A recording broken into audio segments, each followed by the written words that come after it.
چونکہ ان کی اکانومی تباہ ہوگی اور رات بھی تابڑتوڑ حملے کیے گئے۔ ایران یہ سمجھتا ہے اور ایران کا جو موقف ہے کہ اگر آپ کی سرزمین ہمارے خلاف استعمال ہوگی تو ہم کس طرح سے آپ کے خلاف اعلان جنگ نہیں کریں گے، ہم آپ کے خلاف اعلان جنگ کریں گے بلکہ ٹارگٹ کریں گے۔ میں آپ کو اس کی ایک مثال اور دے دیتا ہوں کہ پاکستان کے اندر دہشت گردی ہو رہی ہے نا، اور ہم یہ سمجھتے ہیں کہ جو افغان سرزمین ہے وہاں سے پاکستان کے اندر دہشت گردی کو ایکسپورٹ کیا جاتا ہے، ہم نے جا کر وہاں پہ کارروائی کی، ہمارا یہ حق تھا کہ ہم کارروائی کرتے دہشت گردوں کے خلاف، تو یہی حق ایران کو کیوں نہیں ہے؟ اور ایران کیوں ان ممالک کے خلاف کارروائی نہیں کرے گا جن کی سرزمین کو ایران کے خلاف استعمال کیا جاتا ہے؟ تو امریکہ جو اب کھیل رہا ہے وہ بڑا سٹریٹ فارورڈ ہے۔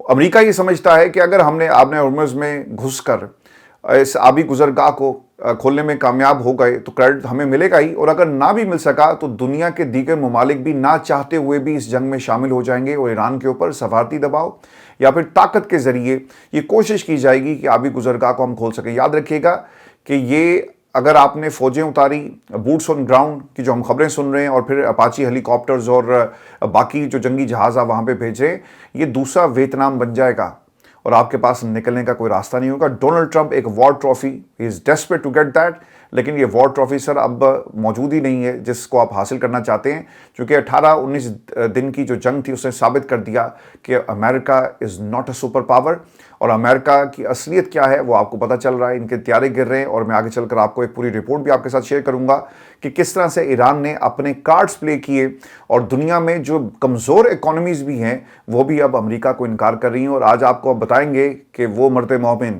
وہ مرد کلندر جو اس وقت جیل میں بیٹھا ہے نا، جس نے ایبسولوٹی نوٹ کہا تھا، اس کا ایبسولوٹی نوٹ کہنا آج پاکستان کے سالمیت کی ضمانت کیسے ہے، اور کیوں آج کے حالات اس ایبسولوٹی نوٹ کے ساتھ جڑے ہوئے ہیں۔ دوستو، ایران نے ایک نیا کارڈ پلے کیا، اور اس سے پہلے حوثی اس جنگ میں شامل نہیں ہوئے تھے، لیکن اب انہوں نے بھی اس جنگ میں شامل ہونے کا اعلان کر دیا، اور ایک ویڈیو پیغام میں انہوں نے کہا کہ اب وہ امریکی جہازوں کو ٹارگٹ کریں گے۔ ریڈ سی کے اندر امریکی جہازوں کو ٹارگٹ کرنے کا یہ ان کا پلان ہے، اور جتنے بھی یہ گروپس ہیں اگر ایکٹیو ہو جاتے ہیں تو پھر تو آپ یہ جنگ کبھی جیت بھی نہیں سکتے، کیونکہ گریلا وار کا کبھی بھی کوئی منطقی رزلٹ نہیں نکلتا، اور وہ جاری رہتی ہے، لوگ آتے ہیں ٹارگٹ کرتے ہیں، اپنے ٹارگٹس کو اچیو کرنے کے بعد وہ غائب ہو جاتے ہیں۔ تو آپ کس کے خلاف لڑیں گے؟ آپ دیکھ لیں کہ جتنے بھی گروپس تھے جو سپورٹ کرتے ہیں ایران کو اور اس کے ساتھ ساتھ فلسطین کو، وہ گروپس آج بھی لڑ رہے ہیں۔ اسرائیل اپنے آپ کو ایک بڑی طاقت کہتا ہے، گریٹر اسرائیل کا اس کا پلان ہے، امریکہ اس کا دوست ہے، لیکن اس کے باوجود وہ حزب اللہ کو ختم نہیں کر سکے۔ تو اگر یہ ریڈ سی کے اندر ٹارگٹ کریں گے تو اس کا بھی توڑ آپ کے پاس نہیں ہوگا۔ اور یاد رکھیے گا کہ آپ اپاچی ہیلی کاپٹرز 2000 اپاچی ہیلی کاپٹرز بھی اگر آپ نے ہرمز کے اوپر لا کر کھڑے کر دیں تو یہ آبی گزرگاہ کبھی بھی یہاں پہ امن نہیں آئے گا، بلکہ ٹارگٹ کیا جائے گا، اور پھر مڈل ایسٹ کو سوچنا یہ پڑے گا کہ یار امریکہ کی دوستی بہت ہو گئی، اور ڈونلڈ ٹرمپ جس طرح ہی جائے گا ہمیں اب ایک نئے اتحاد کی طرف بڑھنا ہے۔ اور شاید مڈل ایسٹ کے اندر اب لوگ انتظار بھی کر رہے ہوں کہ یار امریکہ کی اس دوستی کی اتنی بھاری قیمت ہمیں ادا کرنی پڑی کہ ہمارا پورا جو اکنامک لائف لائن سٹرکچر تھا اسے ایران نے تابڑتوڑ حملوں کے ذریعے اسے برباد کر دیا، اور اب ہماری سالمیت کا معاملہ ہے، یا تو ہم امریکہ کی دوستی کو اپنے ساتھ لے کر چلیں یا پھر ہم تیار ہو جائیں، اور یہ جنگ کبھی بھی ختم نہیں ہوگی۔ تو اس تناظر میں بھی آپ کو یاد رکھنا ہے کہ مڈل ایسٹ کا جتنا نقصان ہوا ہے اس کی ساری ذمہ داری ڈونلڈ ٹرمپ کے اوپر ہے۔ اور پھر ایک چیز یہ بھی اس کے اندر بڑی امپورٹنٹ ہے، کچھ لوگوں سے میری امریکہ میں بات ہوئی اور وہاں کے تھنک ٹینکس کے اندر یہ خیال پایا جاتا ہے کہ ڈونلڈ ٹرمپ شاید اب مڈل ایسٹ کو یہ کہہ رہے ہیں کہ یار جنگ میں تو ہم آ گئے اور ہم نے وہ اہداف حاصل بھی کر لیے، ایران کے اوپر حملہ بھی کر لیا، اگر تم واقعی مزید اس جنگ کو چاہتے ہو کہ ہم ایران کو مکمل طور پہ ختم کر دیں اور ان کے انفراسٹرکچر کو تباہ کر دیں، تو پھر تمہیں اس جنگ کو فنڈ کرنا پڑے گا۔ آپ دیکھیں کہ امریکہ ایسی پوزیشن میں جہاں پہ اس کے پاس بھی اس کو بھی ایک اکنامک دھچکا پہنچ رہا ہے، اور وہ کانگریس کے پاس پہنچ گیا کہ ایمرجنسی فنڈز جو ہیں وہ جاری کیے جائیں اور ہم نے اس جنگ کو جیتنا ہے۔ وہیں پر مڈل ایسٹ کے ممالک کے اوپر بھی چونکہ پیسہ تو ان کے پاس بہت ہے، دباؤ آپ کو نظر آئے گا کہ اگر تم جنگ کو کنٹینیو کروانا چاہتے ہو تو پیسے دو، اور اگر تم جنگ کو ختم کروانا چاہتے ہو تب بھی پیسے دو، جو ہمارا نقصان ہو گیا ہے چونکہ ہمیں تو کچھ حاصل نہیں ہوا۔ تو اس تاثر کو اور اس اینگل کو بھی آپ نے بھولنا نہیں ہے، اور مڈل ایسٹ کے لیے شاید یہ سب سے بڑی ہار ہوگی۔ ڈونلڈ ٹرمپ کے لیے تو ہار ہے ہی، لیکن مڈل ایسٹ کے تمام ممالک جو اس جنگ میں امریکہ کی طرف سے لڑ رہے تھے یا امریکہ کو انہوں نے سپورٹ کیا، ان کی ایسی ہار ہے کہ اس کی قیمت انہیں کئی برسوں تک ادا کرنی پڑے گی۔ دوستو، امریکہ کا یہ خیال تھا اور امریکہ بار بار پیٹ ہیگسیت جیسے لوگ جو ہیں وہ پریس کانفرنسز میں ایک بات کرتے ہیں کہ ہم نے اپنے اہداف حاصل کر لیے، لیکن اگر آپ نے واقعی اپنے اہداف حاصل کیے تو رات کو جو اٹیک ہوا ہے تل ابیب کے اوپر، اس کا جواب ہے آپ کے پاس۔ تل ابیب کے اوپر جہاں جہاں اٹیک ہوا وہاں پر میڈیا کو تو رپورٹ کرنے کی اجازت نہیں ہے، لیکن خبریں پھر بھی باہر آ رہی ہیں اور بتایا جاتا ہے کہ تل ابیب کے اوپر ایسے میزائل سے حملہ کیا گیا جو اس سے پہلے استعمال نہیں ہوئے۔ یہ اس بات کی نشاندہی ہے کہ امریکہ نے جو ان کا دعویٰ ہے کہ ایران کے بیلسٹک میزائل کے پروگرام کو، ان کی فیکٹریز کو مکمل طور پہ تباہ کر دیا، اس میں کوئی سچائی نہیں ہے۔ میزائلوں کی تیاری کا عمل ابھی بھی جاری ہے۔ ایرانی پاسدار انقلاب کی گارڈ کے مطابق میزائلوں کی تیاری اسی طرح جاری ہے جیسے پہلے تھی۔ ہمارے ذخائر میں کسی قسم کی کمی واقع نہیں ہوئی، جبکہ اس سے پہلے امریکی صدر اور دیگر امریکی رہنماؤں نے کہا تھا کہ ایران کے میزائل پروگرام کو ہم نے مکمل طور پہ تباہ کر دیا۔ لیکن اگر آپ ایران کی بات نہ بھی مانیں نا اور تصور کریں کہ جناب ایران جو ہے وہ غلط بیانی سے کام لے رہا ہے، تو پھر یہ جو ویو ہے جسے آپ کا انٹرنیشنل میڈیا رپورٹ کر رہا ہے، تل ابیب کے اندر سے خبریں آ رہی ہیں، تو یہ میزائل کہاں سے آ رہے ہیں؟ یقیناً بیلسٹک میزائل کا جو ان کا پورا ذخیرہ ہے آج بھی محفوظ ہے، اور آپ نے ایران کی جو جغرافی ہے اسے سامنے رکھنا ہے، یہاں کی جو پہاڑی سلسلہ ہے اس کو سامنے رکھنا ہے، اور ان پہاڑوں کے اندر بہت ساری ایسے ذخائر ہیں جسے امریکہ چاہے بھی تو ہٹ نہیں کر سکتا، چونکہ ایک کمپلیکس قسم کا یہ پورا سٹرکچر ہے، پہاڑی سلسلہ ہے جہاں پہ ان تمام ذخائر کو انہوں نے بنایا، اور اوور دا ایئرز یہ پلاننگ کی گئی ہے۔ یہ کوئی ایک آدھے دن کی پلاننگ نہیں تھی جس کے بعد آپ کہیں کہ ہم نے ایران کے بیلسٹک میزائل کو جو ہے وہ تباہ کر دیا۔ اور پھر امریکہ کو نا اپنے سپر پاور ہونے پہ بڑا غرور ہے۔ اگر آپ دنیا کی 98 کنٹریز ایسی ہیں جہاں پہ آپ کو ان کی بیسز ملیں گی، کئی 100 بیسز ہیں جہاں سے یہ اپنے پولیٹیکل موٹیوز بھی حاصل کرتے ہیں، جہاں سے لوگوں کو ڈرایا بھی جاتا ہے، اور مختلف جو خطے ہیں وہاں پر اپنی برتری کو ثابت کرنے کے لیے ان بیسز سے یہ آپ کو اٹیک کرتے ہوئے نظر آئیں گے۔ اب امریکہ کے پاس کیا تھا؟ انہوں نے ٹریلینز آف ڈالر کی ایک انڈسٹری کھڑی کی جو ڈیفنس انڈسٹری ہے، جہاں سے اسلحہ بنا کر ایسے ممالک کو بیچا جاتا ہے دفاع کے نام پر، جس طرح کہ مڈل ایسٹ کو بیوقوف بنایا کہ دفاع ہم تمہارا کریں گے اور تمہیں اسلحہ لینا ہے، اور دیکھو یہ اسلحہ ایسا ہوگا کہ تمہارا دفاع ناقابل تسخیر ہو جائے گا۔ اس کی حقیقت کیا تھی، اوقات کیا تھی، وہ آپ کو ایران نے بتا دی۔ اور ریسنٹ جو ایک معاہدہ ہوا ہے وہ آپ نے دیکھ لیا کہ یو ای کا ایک معاہدہ ہوا جس میں بتایا جاتا ہے کہ وہ مزید اسلحہ جو ہے وہ بیچنے جا رہے ہیں، اور یو ای کو یہ بیچیں گے۔ حملہ ہوا اور فائدہ کس کا ہوا؟ آپ کی امریکن انڈسٹری کا، ان کے کارخانے، اسلحے کے کارخانے چل رہے ہیں۔ یہ جو غرور تھا نا، یہ کیسے خاک میں ملایا ایران نے، میں آپ کو اس کی ایک ایگزامپل دے دیتا ہوں۔ ان کا جی ایک طیارہ ہے F-35، اور یہ ایک طرح سے لائٹننگ کوئک اسے سمجھا جاتا ہے جسے کوئی ریڈار دنیا کا پکڑ نہیں سکتا۔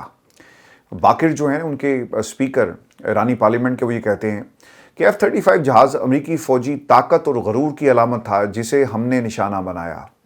F-35 کو ایک ایسی علامت کے طور پر پیش کیا جاتا ہے جو کسی بھی آنکھ سے پوشیدہ اور ہر طاقت سے سب سے زیادہ سپیریئر ہے، تاہم خدا کی قدرت اس سے بھی بالاتر ہے۔